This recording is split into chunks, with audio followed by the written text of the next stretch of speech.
¿Cómo fueron los atentados que a principios de los 2000 sacudieron España? ¿Por qué aseguran que el gobierno ocultó la verdad acerca de los autores? ¿Qué sostienen las principales teorías conspirativas? ¿Cuál es la trágica historia de amor envuelta en este suceso y que terminaría desembocando en una canción muy conocida? Bueno, de eso vamos a hablar en este informe, de eso y de otras tantas cosas. Aquella mañana, trabajadores y estudiantes de Madrid viajaban para realizar sus respectivas actividades, ignorando el terror que estaba a punto de desatarse. Era el 11 de marzo del 2004, el día que sucedió el 11M.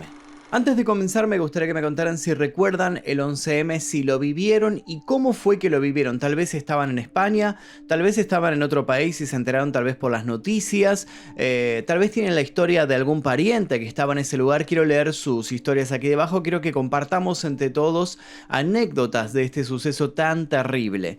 Y además de eso los invito a dejar sugerencias para posibles futuros videos en este canal. Ahora sí, comencemos. En junio de 2002, la Subdirección de Operaciones de la Guardia Civil Española envió una alerta escalofriante. Todas las unidades del cuerpo recibieron la noticia de un posible atentado por parte de la red terrorista Al-Qaeda. 2 meses después, la Unidad Central de Información Exterior de la Policía, especializada en terrorismo islamista, envió un informe confidencial a los servicios de inteligencia de Europa y de Estados Unidos. En ellos, advirtió que el grupo estaba preparando un acto terrorista en fechas próximas al primer aniversario de los atentados del 11 de septiembre. La fuente de esta información era una persona cercana al líder yihadista y fundador de la organización, Osama Bin Laden. Imaginen la tensión, y la situación no hacía más que empeorar. Al año siguiente, en 2003, la policía detuvo en Barcelona y en Girona a 16 ciudadanos argelinos y marroquíes por su presunta relación con Al-Qaeda. Incautaron sustancias comúnmente utilizadas para fabricar explosivos y un sospechoso teléfono móvil con agujeros. La operación policial fue duramente criticada por los opositores del entonces presidente José María Aznar. Según ellos, solo fue utilizada como argumento para apoyar la guerra de Irak. Y es que ese mismo año, España contribuyó con tropas a la coalición liderada por Estados Unidos, enviando buques y efectivos militares al país de Medio Oriente. La controvertida participación del país tendría una rápida y desagradable respuesta. En mayo del 2003, radicales islamistas perpetraron varios atentados en Casablanca, Marruecos. Allí, casi 50 personas murieron, y si bien la Unidad Central Especial de la Guardia Civil anunció que la amenaza era grave, la entonces ministra de Asuntos Exteriores negó que el atentado fuera un ataque contra los intereses españoles, a la vez que aseguró que no estaba relacionado con el apoyo de España a la guerra de Irak. Teniendo en cuenta lo que pasaría luego, podemos decir que se equivocaba, pero no nos adelantemos. Para conocer puntualmente qué fue lo que sucedió el 11M y quiénes fueron los responsables, es necesario que comencemos por el principio.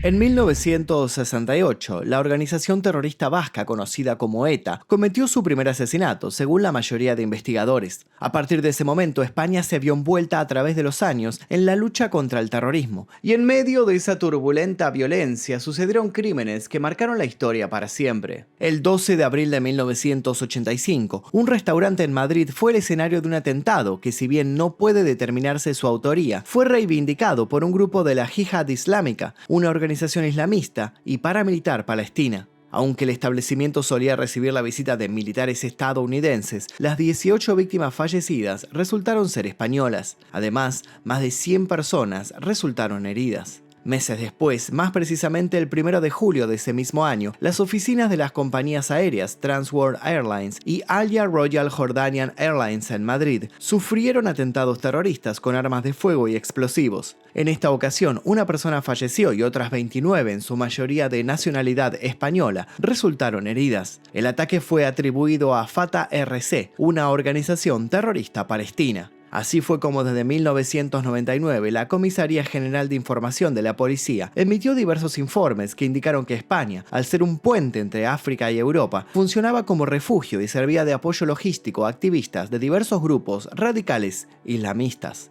Y el conflicto solo atinaría a crecer. En junio de 2001 arrestaron en la ciudad de Alicante a Mohamed Ben Sakria, un argelino que era lugarteniente de Osama Bin Laden. Ben Sakria era alguien que solía asumir roles y responsabilidades en nombre de Osama y tenía planes, antes de que su grupo fuera desmantelado, llevar a cabo un atentado contra el Parlamento Europeo en Estrasburgo. Ese mismo año fue detenido en Milán el dirigente Esid Sami Ben Kemais, cuyo grupo salafista preparaba atentados en Italia. Esid se había reunido en Tudela y Valencia con sus simpatizantes españoles. Más tarde, el 11 de septiembre, un trágico suceso cambiaría la historia de Estados Unidos. Los atentados terroristas a las Torres Gemelas y al Pentágono causaron un profundo impacto en el mundo y se cobraron la muerte de 3.000 personas. Si quieren conocer todo sobre este hecho, los invito a ver el video que se encuentra, por supuesto, subido a este canal, que se llama El día que cayeron las Torres Gemelas. Lo pueden buscar acá y si no, les voy a dejar un link al final para que lo vayan a ver. Pocas semanas después del 11S, los servicios de inteligencia españoles descubrieron que Mohamed Atta, el líder del comando terrorista responsable de los ataques, y Ramzi bin al-Shibh, el coordinador, se habían reunido en la ciudad de Tarragona en julio de ese año para ultimar los detalles del ataque. La elección de España para esta reunión no fue casual. Los terroristas contaron con el apoyo de Mohamed Belfadmi, un ciudadano marroquí residente en Vilaseca, y con la colaboración de Khaled Madani en Murcia, un argelino al que se lo acusó de facilitarles pasaportes y visados falsos. Uno de estos fue utilizado por bin al-Shibh para enviar dinero a los pilotos que terminarían inmolándose en Estados Unidos. Luego, habría salido de Madrid con destino a Pakistán. Y a medida que fue avanzando la investigación, se descubrieron cada vez más relaciones entre los detenidos en España y los autores del ya icónico atentado. En 2002, hubo varias redadas policiales contra diversas células de Al-Qaeda. Más de 40 personas fueron detenidas y George Bush, el entonces presidente de los Estados Unidos, calificó a España como campeón contra el terrorismo. Lo que España no sabía es que ese terrorismo estaba a punto de asestarle un brutal golpe. Como dijimos, la entonces ministra de Asuntos Exteriores de España negó que el país fuera a sufrir consecuencias por su involucramiento en la guerra de Irak. Pero no todos creían lo mismo. Los expertos de Europol, la Oficina Europea de Policía, elaboraron un informe en el que fueron contundentes y aseguraron que la guerra se convertía en un riesgo adicional para España por su apoyo a la intervención militar. Por si esto fuera poco, la detención en territorio español de Tayseer Al-Ouni, reportero de la cadena Al Jazeera, bajo sospecha de estar vinculado con Al-Qaeda, generó una respuesta categórica por parte de la emisora. Su corresponsal en Madrid afirmó que habría consecuencias para España, con manifestaciones en el mundo árabe y llamados a boicotear el turismo y los productos españoles. En septiembre de 2003, las repercusiones fueron innegables cuando Osama Bin Laden realizó una amenaza directa en un video transmitido por la cadena. En él, aseguró que se reservaban el derecho de responder en el momento y lugar oportunos contra todos los países que participaban en la que denominó la guerra injusta. Al-Qaeda actuó nuevamente, esta vez en Estambul, Turquía.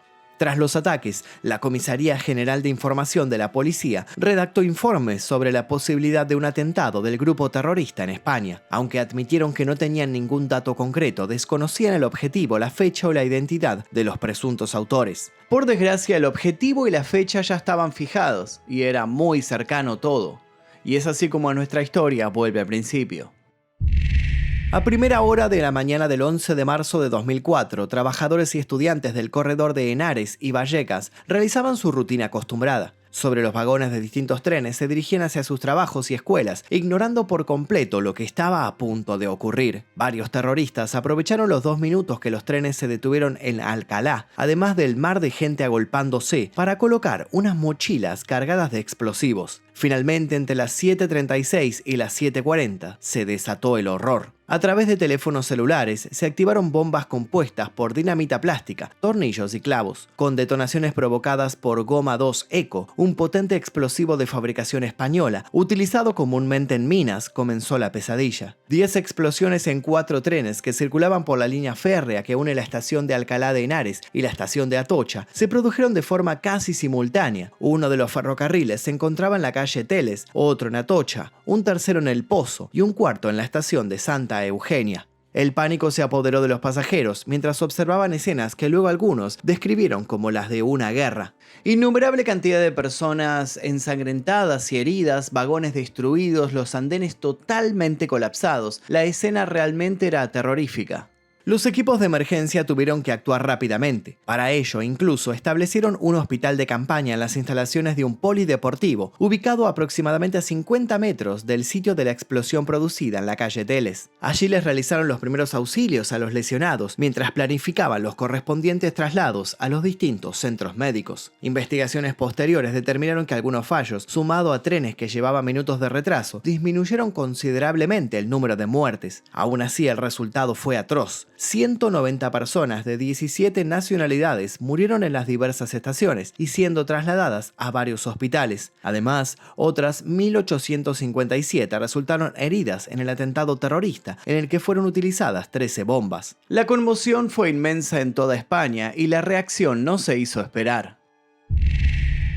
Concentraciones silenciosas en diversos institutos y manifestaciones espontáneas fueron la respuesta inmediata de la sociedad apenas se dio a conocer la noticia. Al día siguiente, más de 2 millones de personas salieron a las calles de Madrid para condenar el atentado y manifestarse contra el terrorismo, bajo el lema "Con las víctimas, con la Constitución, por la derrota del terrorismo". Unas 11 millones lo hicieron a lo largo de todo el país. En total, una cuarta parte de la población. El príncipe Felipe y las infantas Elena y Cristina de Borbón se unieron a esta protesta por primera vez en la historia de la familia real española. Ese mismo día, el Parlamento Europeo decidió que el 11 de marzo sería conocido como el Día Europeo de las Víctimas del Terrorismo, a la vez que su presidente, Pat Cox, describió los atentados como el peor acto de terror en el recuerdo de todos los estados de ese continente. Varios líderes mundiales condenaron el ataque y se mostraron solidarizados con sus víctimas. La Unión de Comunidades Islámicas de España expresó su condena hacia los atentados e instó a sus miembros a donar sangre y participar en las manifestaciones convocadas. El Papa Juan Pablo II también repudió lo ocurrido, alentando a los españoles a continuar en el camino de una convivencia pacífica y serena.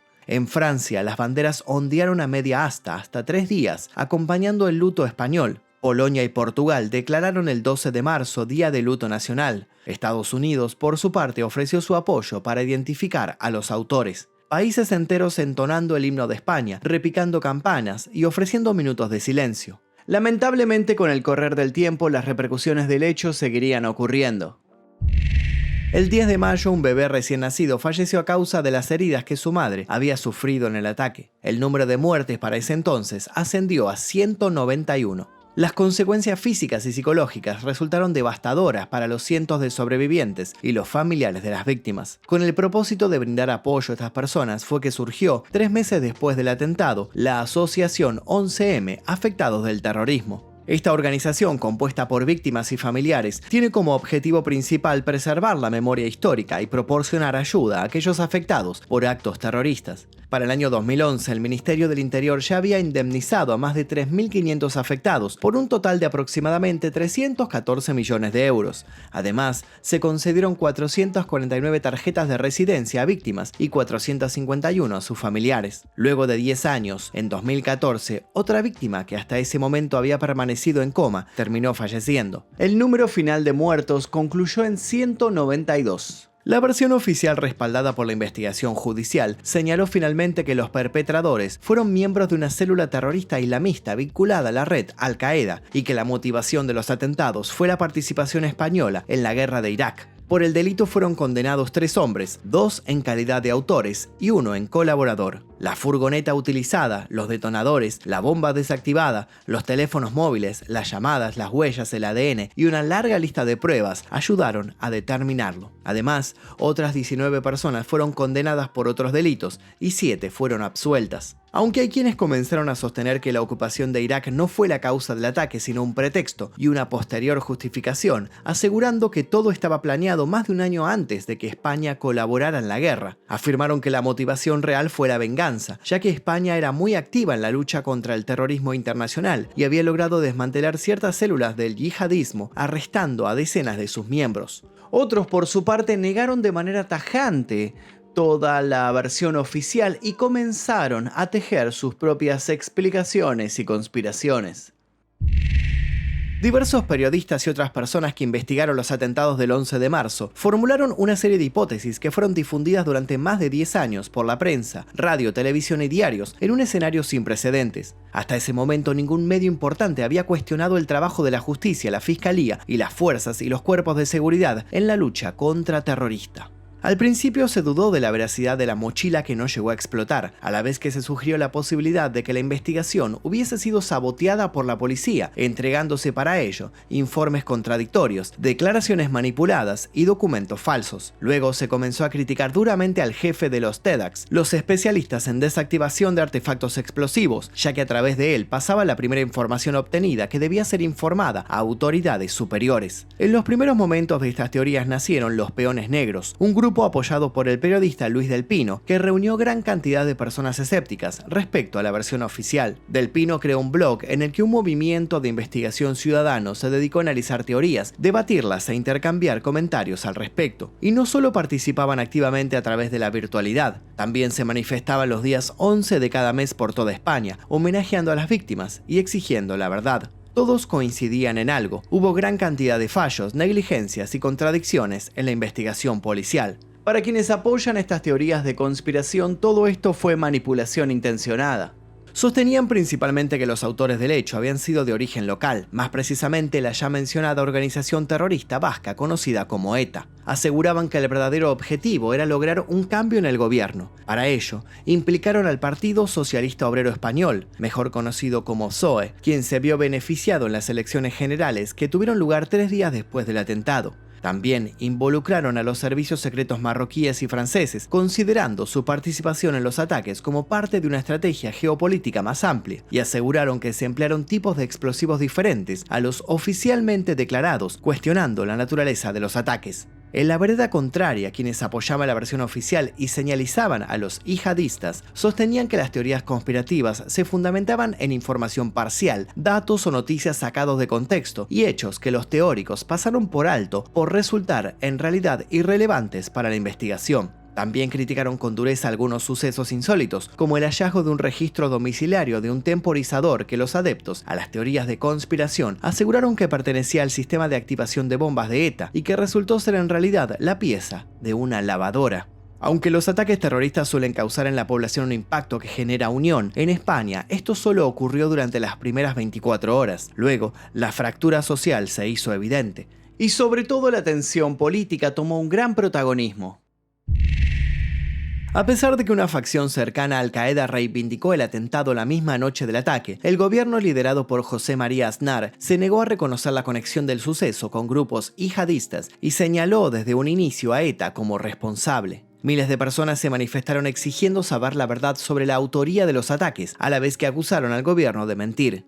Pero esto no los hizo retroceder en su versión, incluso llegaron a hacer ciertas valoraciones, asegurando que si había sido ETA, barrerían en las elecciones generales, mientras que ganaría el PSOE si los responsables resultaban ser los islamistas. Tal como mencionamos hace unos minutos, esta persistencia por parte del gobierno fue clave en los resultados de las elecciones celebradas 3 días después del atentado. Los sondeos previos a los comicios habían arrojado resultados claros. La victoria era para el Partido Popular, al cual pertenecía José María Aznar. Pero el gobierno estaba perdiendo credibilidad, información manipulada, titulares cambiados, entrevistas que no se emitían y datos brindados por la policía que no coincidían con los de los portavoces, firmes en acusar a ETA, no hacían más que aumentar la desconfianza de los ciudadanos que en muchos casos tenían que recurrir a medios extranjeros para informarse sobre lo que estaba ocurriendo en su propio país. Finalmente el desenlace electoral fue sorpresivo y el candidato socialista José Luis Rodríguez Zapatero tomó el poder. Como parte del compromiso público y de la promesa electoral,